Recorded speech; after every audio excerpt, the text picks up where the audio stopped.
गए? आ गए। हाँ सब लोग आज इकट्ठे हो। रास बिहारी भगवान अष्ट सखियों में से चौथे नंबर की सखी चंपकलता जी, इनकी सेवा राधा रानी के लिए रसोई बनाने की। खोआ से जो मिठाइयाँ बनती है महाभा से, उनको बनाने में ये बहुत ही निपुण थी। जैसे खांड के करवे बनते हैं ना, खांड के करवे भी अच्छी बनाती थी। पिया पीतम के खेलने के लिए मिट्टी के खेल खिलौने बनाती थी। पिया पीतम में मान हो जाता था ना, तो मान भी भंग कराती थी। और चवर सेवा चवर ढुलाना, ये तो रही इनकी सेवा। ये आपको सामने बाबा दिख रहे हैं, ये घमंड देवाचार्य। ये राजस्थान के रहने वाले थे, जिला भीमटोड़ा, गांव का नाम है, जी का नाम था बौदेव जी। बौदेव जी की शादी की बात, अरे आवाज मत बचा। बौदेव जी की शादी की बात हो गई थी, मगर शादी नहीं हुई, वो बाबा बन गए। बौदेव जी के पिताजी ने लड़की वालों पर खबर की, भाई हमारा लड़का तो बाबा बन गया है, अपनी लड़की का रिश्ता का यंथा कर दो।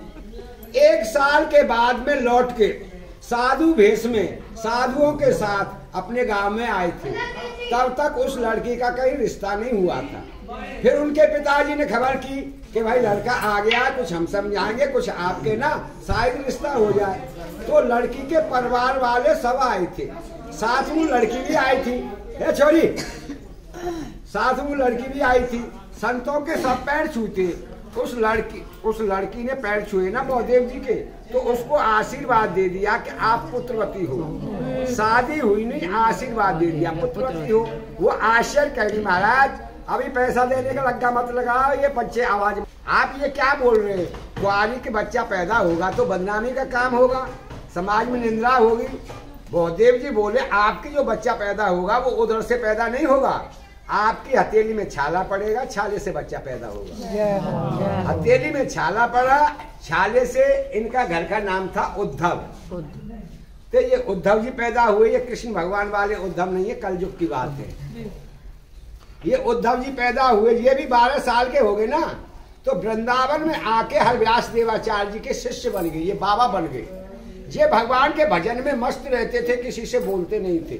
लोग कहने लगे ये तो बहुत घमंडी है, बोलता नहीं है। इनका नाम पड़ गया उद्धव घमंड देव। यहाँ सुंदर स्थान देखकर, रमणीक स्थान देखकर इन्होंने ऐसी घनघोर कठिन तपस्या की कि प्रिया प्रीतम राधा कृष्ण को प्रकट कर लिया। तब भगवान ने इनको आदेश दिया कि भाई आप गांव से ब्राह्मणों के बच्चे लोग राधा कृष्ण बनाओ, मेरी रासलीला का प्रचार प्रसार करो। सामने देखो भगवान अपना मुकुट दे रहे हैं इनके लिए, राजकाजी अपनी चंद्रकाजी दे रही है। इनको बच्चों के सिर पर धारण करना, धारण करते ही समझना हम ही खेल रहे हैं। बच्चों के अंदर हमारा आवेश आएगा, उनको सुतई लीलाओं का ज्ञात होता चला जाएगा। इनसे तो भगवान ने बात की और ब्राह्मणों को सपने में आदेश दिया कि एक साधु आपसे बच्चा मांगने के लिए आएगा, उससे मने मत करना, बच्चे दे देना। सुबह होते ही ये ब्राह्मणों के पास गए, उनसे बच्चे मांगे, उन्होंने दे दिए। यहाँ लाकर बच्चों का श्रृंगार किया, ठाकुर जी के दिए हुए मुकुट बच्चों के सिर पर धारण किए तो बच्चा गायब हो गए। बाबा घबरा गए, बता ब्रजवासी ब्राह्मणों को बच्चे कहाँ से वापस करूंगा, कैसे ठाकुर जी की लीलाओं का प्रचार प्रसार होगा। और कोई सहारा नहीं मिला। समाधि लगाकर फिर भगवान के भजन पे बैठे। दोबारा भगवान प्रकट हुए। भगवान से कहा, महाराज आपके आदेश के अनुसार मैं ब्रजवासी ब्राह्मणों के बच्चे लाया, लाकर यहाँ श्रृंगार किया, आपके दिए हुए मुकुट पहनाए तो बच्चा गायब हो गए। बताओ ब्रजवासियों को बच्चे कहाँ से वापस करूंगा, कैसे आपकी लीलाओं का प्रचार प्रसार होगा।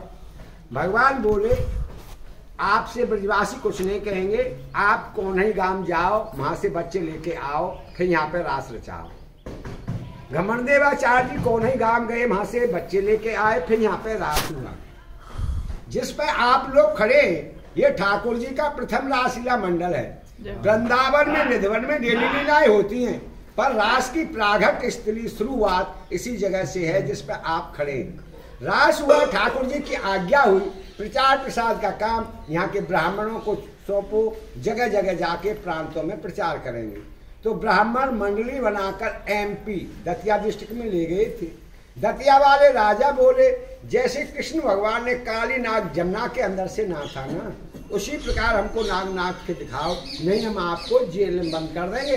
आप घम फैला दे बोलते हो। ब्राह्मणों को हड़काया तो ब्राह्मण घबरा गए, सोचने लगे हम तो ठाकुर जी की आज्ञा से प्रचार करने के लिए निकले, ये राजा क्या कह रहा है। तो उदास होके बैठे थे।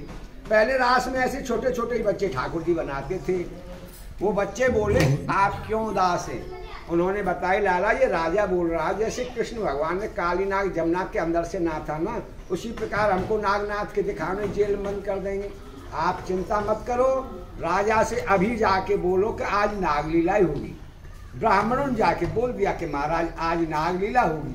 तो राजा ने सपेरे बुला के अपने तालाब में बहुत बड़ा सर्प छुड़वाया। रासलीला हुई, रास बिहारी भगवान ने खेलते खेलते उस तालाब में गेंद गिर दी। श्रीदामा सखा की गेंद थी, उन्होंने अपनी गेंद मांगी, उनसे छुड़ा के तालाब में कूद गई। तो 3 घंटा तक नहीं निकले। देखने वाली जनता भी रोने लगी, राजा भी रोने लगा, पश्चाताप करने लगा, अरे हट करके मैंने बड़ी गलती की, ये तो ब्रह्म हत्या, बाल हत्या, डबल हत्या हो गई। 3 घंटा के बाद में जैसे जमुना जी के अंदर से काली नाग को नाथ कर भगवान काली नाग के ऊपर जमुना जी से बाहर निकले थे ना, उसी प्रकार राज बिहारी भगवान उस सर्प को नाथ कर उसके ऊपर तालाब के पानी से बाहर निकले। तो राजा ने खुश होके अपने जैसे महल थे यहाँ पे महल बनवाए और राज बिहारी भगवान के लिए 5.25 किलो का सोने का मुकुट बनवा के भेंट में दिया।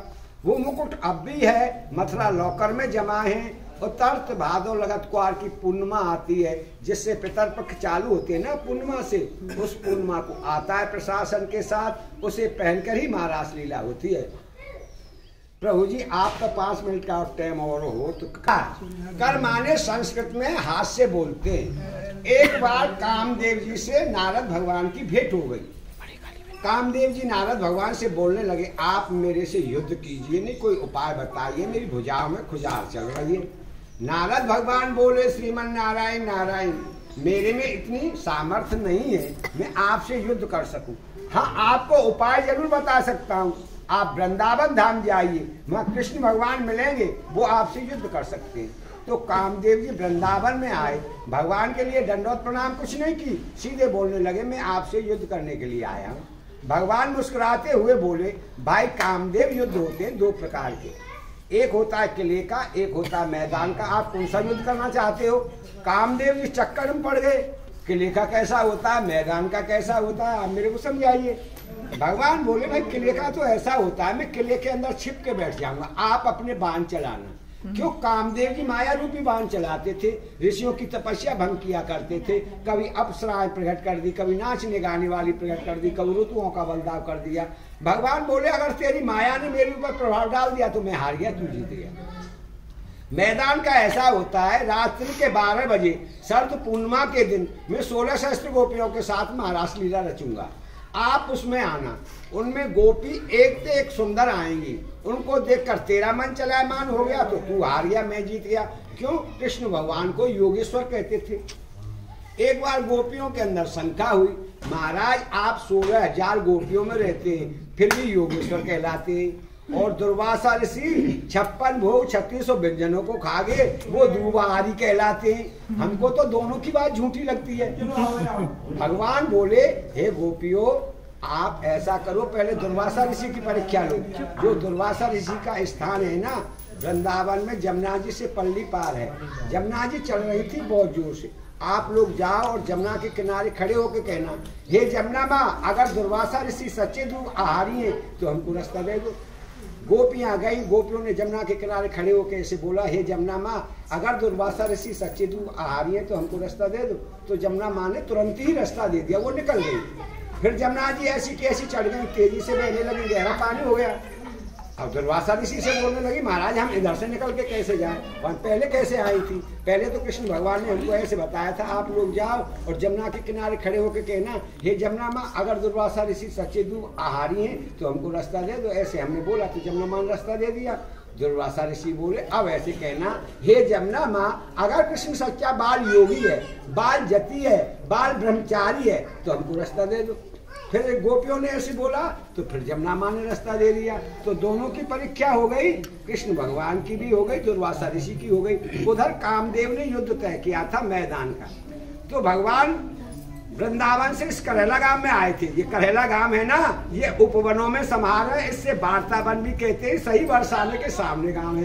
राधा जी को बुलाने के लिए ऐसे अपनी कलाई हिलाई और हेला मारा तो गांव का नाम पड़ गया करेला गांव। किशोरी जी इधर आए, उनसे बोलने लगे, हे किशोरी जी, आपकी कृपा से मैंने गिर गोवर्धन पर्वत को उठाया था। कुछ माखन का बल बढ़ा, कुछ गोपन करी सहाय, राधे जी की कृपा से गिर गोवर्धन ले उठाए। अब मेरे को कामदेव से युद्ध करना है, आप ऐसी कृपा कीजिए जिससे मैं उस पर विजय पा सकूं। राधा रानी मुस्कुराती हुई बोली, हे प्यारे श्याम सुंदर, आप कोटान कोट कामदेव के मद को चूर्ण करने वाले, पर फिर भी मैं अपनी रूप माधुरी आपके अंदर प्रवेश करती हूँ। आपके रूप को ही देखकर कामदेव मूर्छित हो जाएगा।